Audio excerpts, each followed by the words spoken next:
जय हिंद दोस्तों, स्वागत है आपका आर के grow digital India my YouTube channel पर। आज हम पढ़ रहे हैं कोशिका यानी कि सेल। इनकी आज 9 पॉइंट्स पे हम क्लियर करने वाले हैं, जिसमें मैं 8 पॉइंट्स को क्लियर कर चुका हूं। जिसमें आप सबसे पहले जो है वो आप माइटोकॉन्ड्रिया पढ़े हुए थे। उसके बाद हमने पढ़ा गोल्जी बॉडी। माइटोकॉन्ड्रिया यानी कि ये जो है माइटोकॉन्ड्रिया ये ऊर्जा का निर्माण करता है। गोल्जी बॉडी दूसरी पॉइंट होती है। गोल्जी बॉडी जो परिवहन का कार्य करती है। वैक्यूल्स यानी कि रसधानियाँ जो इसमें जल होती है वो उनकी हमारे कोशिका के अंदर जो आपस में टकराव ना हो उसके लिए ये रसधानियाँ सारे पूरी में डाली जाती है ताकि ये एक दूसरे से भिन्न रहें। सेंट्रोसोम जिसका काम होता है कोशिका में विभाजन करना, कोशिका में विभाजन करना। और उनके बाद आती है ईआर। ये सबसे बहुत इम्पोर्टेंट पॉइंट्स है। ईआर इंडोप्लाज्मिक रेटिकुलम अंतःप्रदत्व जालिका। ये इनकी दो मुख्य पार्टें होती है। जो एक साइड में प्रोटीन का निर्माण होता है और एक साइड में वसा का निर्माण होता है। तो ये प्रोटीन का निर्माण जो करता है वो होता है राइबोसोम, यानी कि ये दो भागों में होता है। एक साइड का चिकना साइड होता है जो वसा का निर्माण करता है और दूसरा साइड खुरदुरा होता है जिसमें राइबोसोम पाए जाते हैं। वो राइबोसोम जो होते हैं वो प्रोटीन का निर्माण करता है। तो इनको हम बेहतरीन से आज पढ़ेंगे। तो ये जो है इनके बाद जो होता है इन पूरी कोशिका जो ये हमारी है, ये जो हमारी पूरी कोशिका है इनमें ये सारे अंग पाए जाते हैं कोशिका के। और इनके सबसे जो मेन इम्पोर्टेंट चीज़ है आज हम पढ़ने वाले हैं केंद्रक यानी कि न्यूक्लियस। तो ये होती है यहाँ केंद्रक यानी कि न्यूक्लियस।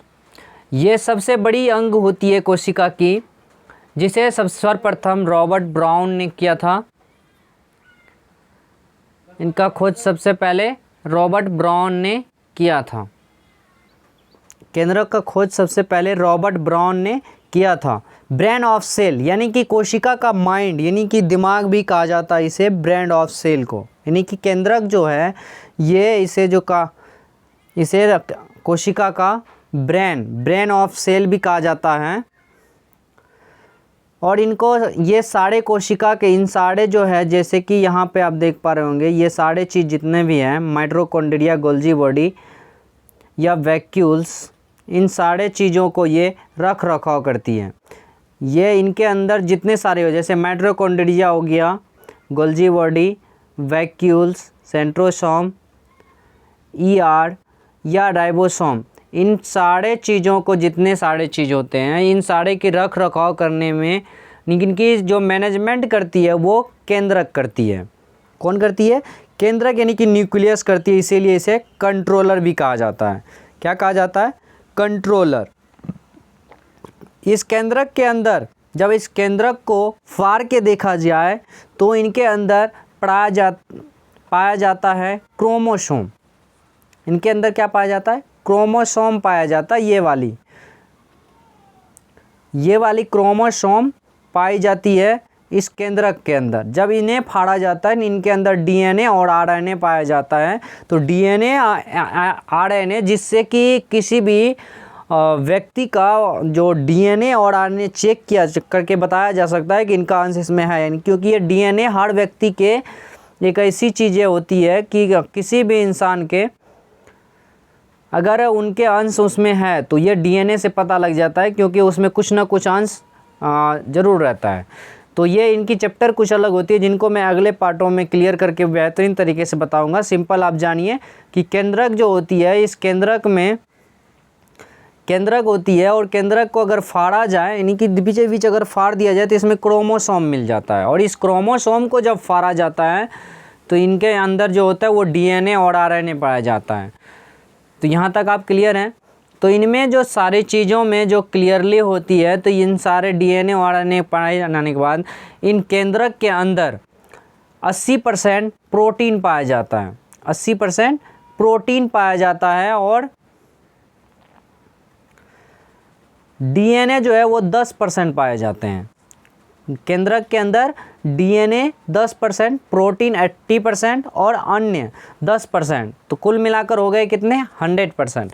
अन्य में आते हैं और सभी जितने सारे भी हैं वो 10% में आते हैं, लेकिन इसमें जो इसके अंदर जो केंद्रक के पास जो होती है वो 80% प्रोटीन पाए जाते हैं और डीएनए 10%, अन्य 10% पाए जाते हैं। यहाँ तक उम्मीद करते हैं आपको बेहतरीन समझ में आ गया होगा। तो चलिए इसकी मुख्य पॉइंट इसके आप एक स्क्रीनशॉट ले लीजिए। इसी पार्ट में मैं आपको अगली चीज़ें समझाता हूँ।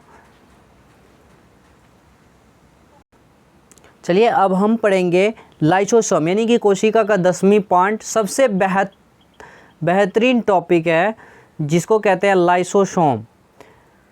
ये सारे कोशिका के अंदर जो होती है ये माइटोकॉन्ड्रिया पाए जाते हैं, गोल्जी बॉडी,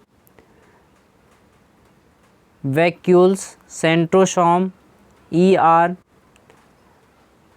R और N यानी कि न्यूक्लियस, और सबसे इम्पोर्टेंट जो होती है वो लाइसोसोम यानी कि L। इनको चलिए मैं हटा देता हूँ। अगर आपको बेहतरीन से चाहिए तो इनकी PDF मैं इसके डिस्क्रिप्शन में डाल दूंगा, जहाँ से आप डाउनलोड करके इसको बेहतरीन से समझ सकते हैं। सिंपल आप समझ लीजिए कि हम समझ रहे हैं अभी लाइसोसोम। लाइसोसोम जो है ये कोशिका का एक बहुत बड़ी कार्य करती है। लाइसोसोम को सबसे पहले खोज डी डुब्बे ने किया था, और इनके अंदर जो होती है एक बेहतरीन सी बहुत ही खतरनाक एंजाइम पाए जाते हैं। क्या पाए जाते हैं? खतरनाक एंजाइम पाए जाते हैं, जिनको कहते हैं जल अपघटक एंजाइम। जल अपघटक एंजाइम जो किसी भी कोशिका को पचाने की क्षमता रखती है। मान लीजिए ये कोशिका है और यहाँ मैंने जोर से मारा तो यहाँ की 1-2-4 कोशिका मर गई, और मर जो गई तो वो मर के सरले करने लगेंगे, लेकिन उसे भी कोई हटाने के लिए होना चाहिए ना। तो मान लीजिए कि जैसे लॉकडाउन टाइम था और लॉकडाउन टाइम में पुलिस डंडे से दे दनादम दे रहा था, तो इस टाइम से वहाँ क्या होती थी, वहाँ बहुत सारे पूरा काला काला पड़ जाता था। तो हम लोग अगर देखते हैं तो वाह क्या मारा है, दाग दिया, जल गया है। तो ये क्या होता है, वहाँ का लाइसोसोम भी मर जाता है, जिसके कारण वहाँ पूरा काला पड़ जाता है। लेकिन जब हम उसको क्या करते हैं, उसको ठीक करने के लिए गर्म पानी करते हैं, सुसुम पानी करके उसको सेकते हैं, और जैसे सेकते हैं तो जो बगल की कोशिकाएँ होती है, बगल की कोशिकाएं जो होती है उसके जो लाइसोसोम होते हैं, तो वो झांक के देखता है, अरे क्या हो गया।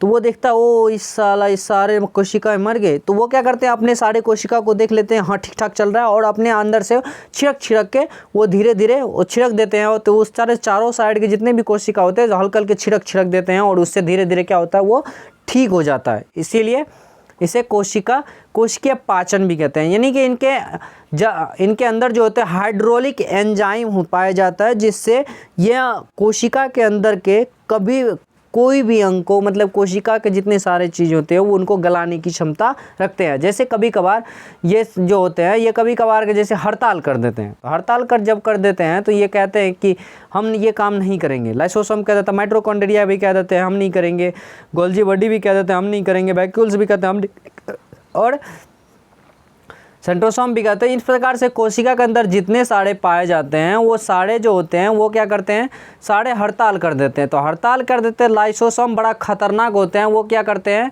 पूरे लाइसोसोम अपने आप को ही फाड़ देते हैं।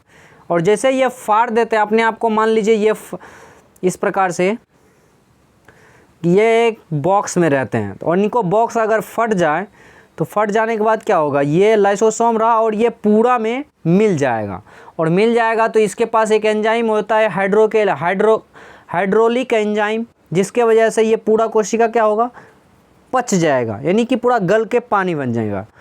तो इसीलिए इसको क्या कहते हैं, सुसाइड बम, यानी कि आत्महत्या की थैली भी इसको कहते हैं। किसको कहते हैं, लाइसोसोम को। यानी कि आत्महत्या की थैली किसको कहेंगे, तो लाइसोसोम को। कोशिका पाचन किसे कहेंगे, तो लाइसोसोम को। जल अपघटक एंजाइम किस में पाया जाता है, तो लाइसोसोम में।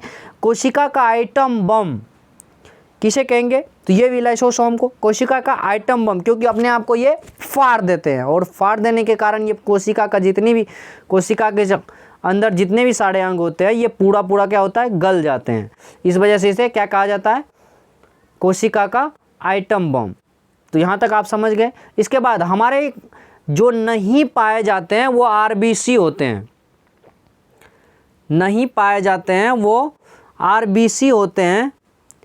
आरबीसी में नहीं पाए जाते हैं लाइसोसोम, आरबीसी में नहीं पाए, नहीं हमारे जो रक्त हैं उसमें नहीं पाए जाते हैं लाइसोसोम, जिसके वजह से क्या होता है, जिसके वजह से होता क्या है कि लाइसोसोम नहीं पाया जाता है रक्त में, और रक्त जाके कहीं अगर मर जाता है तो उससे प्रॉब्लम होने लगती है। तो चलिए इनको यहाँ तक आप समझ गए। तो लाइसोसोम का सबसे पहले खोज डी डुबे ने किया था। इसमें एक जल अपघटक एंजाइम पाए जाते हैं, यानी कि हाइड्रोक्लोरिक एंजाइम।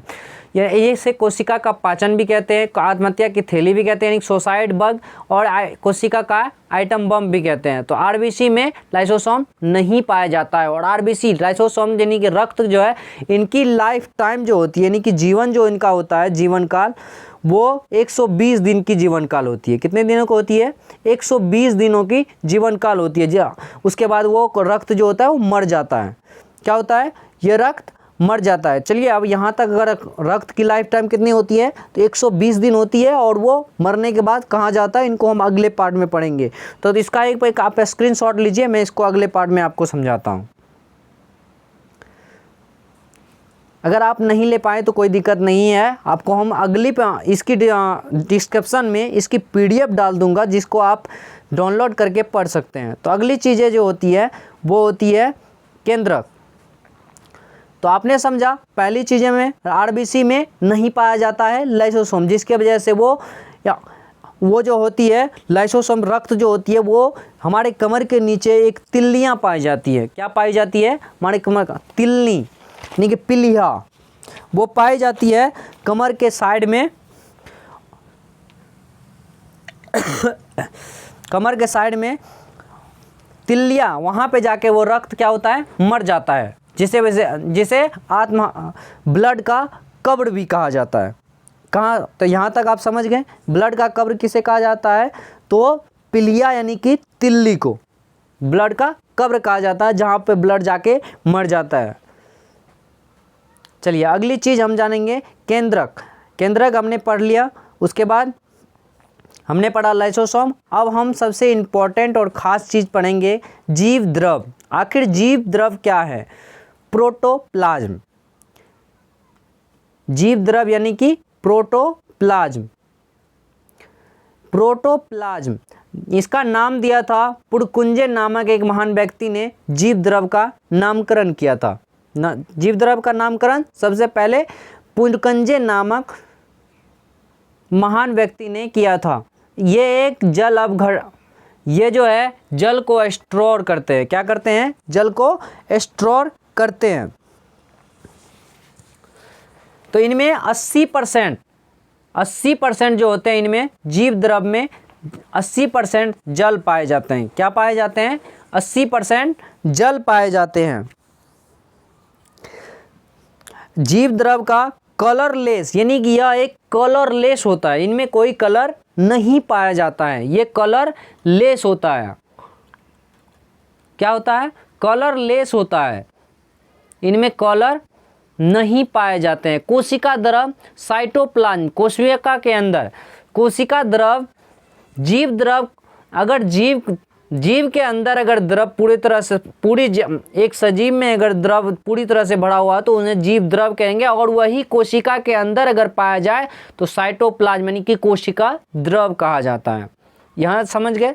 जीव द्रव यानी कि पूरी जीव में, पूरी प्रजातियों में अगर वो द्रव डाला हुआ है, यानी कि उसमें परिवर्तित किया गया है, तो वो जीव द्रव कहलाएंगे। और किसी एक कोशिका में उनके अंदर जो द्रव डाला जाए तो वो कोशिका द्रव कहलाता है।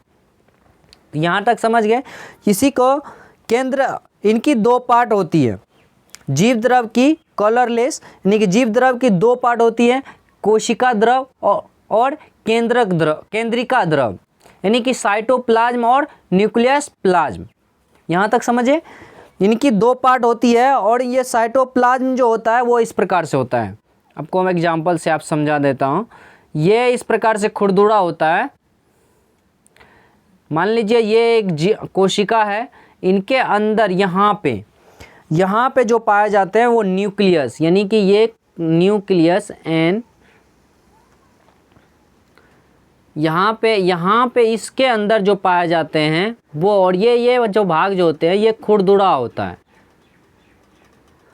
ये क्या होता है? खुरदुरा। तो ये कोशिका के अंदर जो पाया जाता है ये कहलाता है कोशिका द्रव। ये क्या कहलाता है? कोशिका द्रव।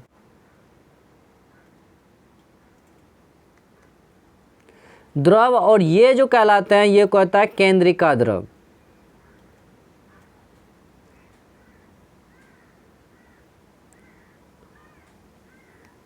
द्रव। तो यहाँ तक आप समझे, ये कोशिका के अंदर, पूरी कोशिका के अंदर जो पाए जाते हैं वो कोशिका द्रव, और ये इस न्यूक्लियस के अंदर जो पाए जाते हैं, ये इनके अंदर जो पाए जाते हैं वो द्रव कहलाएंगे केंद्रिका द्रव। तो यहाँ तक आप बेहतरीन समझ में आ गया होगा।